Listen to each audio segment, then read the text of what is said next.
You know, this is a moment in history of the center. Those of you in the first year are in the 20th class of the program. So it's that moment in history, and those of you in the second year are advisors to the 20th class. In the beginning, there was virtually nothing known about entrepreneurship. When we started the program in 1993, when we started the center in 1993, there was very little knowledge of entrepreneurship. Entrepreneurs were generally called promoters. They were called unkind things, and it was not a defined trade. A few universities, 4 or 5 maybe, taught entrepreneurship at the graduate level. Virtually nobody at the undergraduate level. And what happened in our case is our dean had been informed of this possibility, and he asked me. I'd just sold my company in Boston, come to Houston to my home to rest up a couple of years between rounds, and was invited to come out and teach entrepreneurship, well, to teach. I went out thinking I would teach leadership and wound up being asked to teach entrepreneurship, which is a form of leadership. So it was fine with me. The upchuck of it was that I found out that a great lot of the faculty was opposed to it. They felt that it was a sort of a trade teaching rather than academic. So there was some resistance to overcome in the early stages. Also, I was given a choice of doing it at graduate level or undergraduate level, and I chose undergraduate.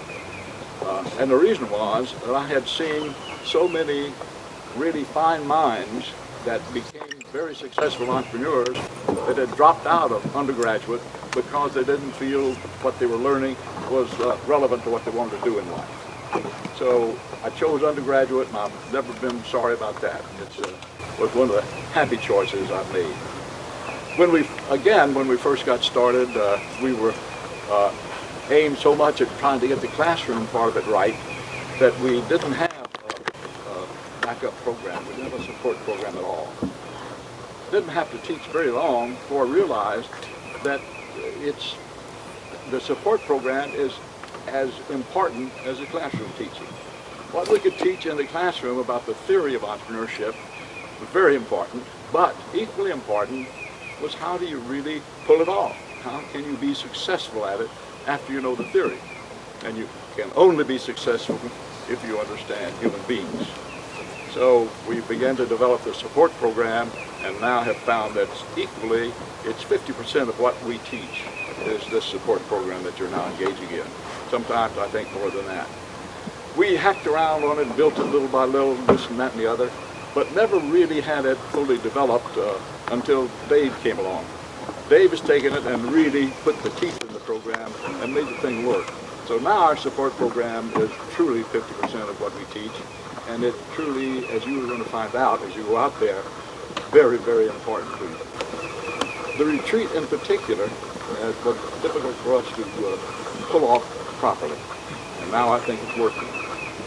Only 2 fundamental things that have been pointed out to you that we care about. One is that you learn about yourself. If you get insight, that's the hardest thing to get about the human side of this thing. Once you can truly understand yourself, you can be useful to other human beings. If you don't know, they used to say, I don't know if it's current now, if you don't know where you're coming from, it's hard to be helpful to other people. You don't know what you are, you don't know what you're actually putting out to others. So, in short, the ability to see yourself properly, correctly, really, really useful. Second thing we try to do in retreat is get you to bond, to understand this most important relationship we have with one another. You've heard about the Alumni Association, you know our view that this is a family. All of these things have to do with bonding, with beginning to understand how important relationships are. And with entrepreneurs especially so, because as an entrepreneur you can't afford to hire professional advisors. You can't afford to do big professional studies of problems you have. You've got to get help from your fellow entrepreneurs. They give you the support and the free advice that you need to succeed in your approach. But You'll never succeed as an entrepreneur unless you can lead people. If you can't develop leadership, you better go for a highly technical field where you just work with machines rather than human beings. But even if you look at the ones that have succeeded in high technology, there's always 2 or 3 or 4 key people that got together, and their magic they stimulated in one another is what brought the thing out and developed it fully. So again, the leadership thing is very, very important. Leadership is all about people. I want to read you something I did years ago about leadership when I was trying to get this across to some class well ahead of yours. I started with a definition of leadership. You know, most of the time we think of leadership as a leader, as charismatic, quick decision. We have views of what a leader is and therefore what leadership is. Well, yeah, in a way, but what's most important, leadership is a relationship. Leadership is the relationship between the leader and follower. If that relationship is developed properly, the leader leads well and the follower follows well. We just run through these notes I made some years ago. A leader cares about his followers. Number one. If you don't care about your followers, you'll never be a good leader. A leader cares about his mission. If you don't care about what you're trying to get done, you'll never do it very well. Third, to establish and maintain the relationship, a leader must communicate effectively with his followers. Communication, you're going to find over and over again, is what really lets the rest of the world know what you are. Lets you have effect on the rest of the world if you can communicate. So that's one you want to spend a lot of time developing.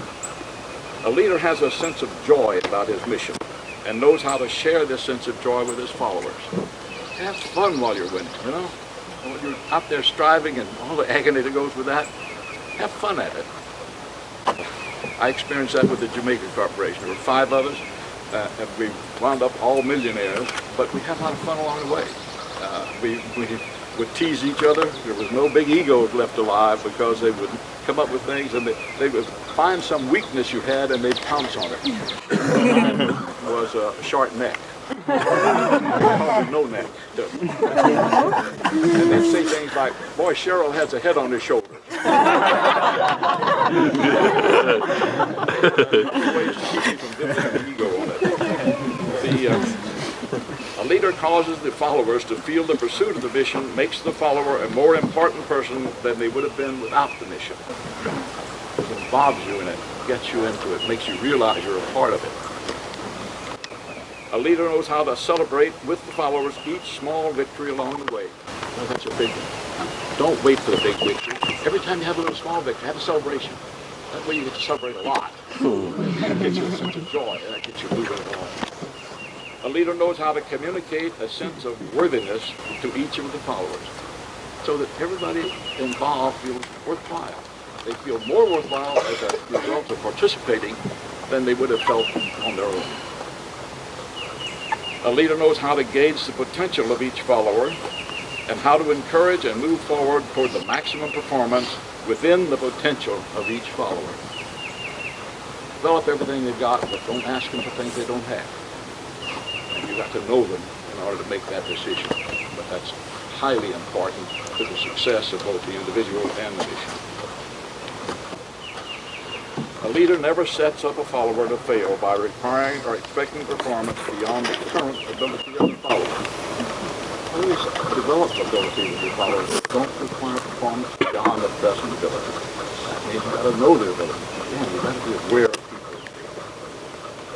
A leader cannot do every task better than any of his followers, but he has the competence and ability to appreciate and acknowledge a task performance superior to his own ability. Think on that. If you can't acknowledge one of your followers is better at something than you are, you're going to get weak followers. You're not going to get followers that cover your weakness. Remember, a lot of times where you have a weakness, your followers have the strength to cover it and succeed, so you don't all fail as a result of the leader's weakness. A leader is open-minded. A leader is positive and optimistic. A leader enjoys difference and change. Those are all the things that really count in leadership. So if you really think on those and develop them, you'll be way ahead. Now, I want to close by reminding that your personal life and your business life are the same. As an entrepreneur, they're all together.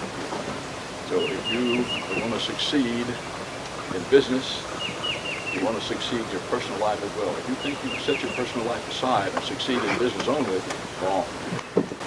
If you put them both together, treat them as one unit, then you succeed in both.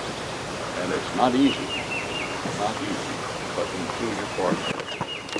And you've got to be able to communicate with the partner. You've got to keep the partner aboard. You've got to keep them informed, feeling a part of what you're doing, not simply a spectator. And I want to conclude by reading you a poem my daughter sent me years ago that I valued the fact that she sent me the poem, but also I think it was very important from the standpoint of getting across how much communication means. I had a father who talked with me, allowed me the right to disagree, questioned, and always answered as well as he could, and truthfully. He talked of adventures, horrors of war, of life, its meaning, what love was for, how each of us would need to strive to improve the world and keep it alive. Stress the duty we owe one another. Be aware that each man is a brother. Words for laughter he also spoke. A silly song, a happy joke. Time runs along. Some say I'm wise, that I look at life with seeing eyes. My heart is happy, my mind is free. I had a father who talked with me.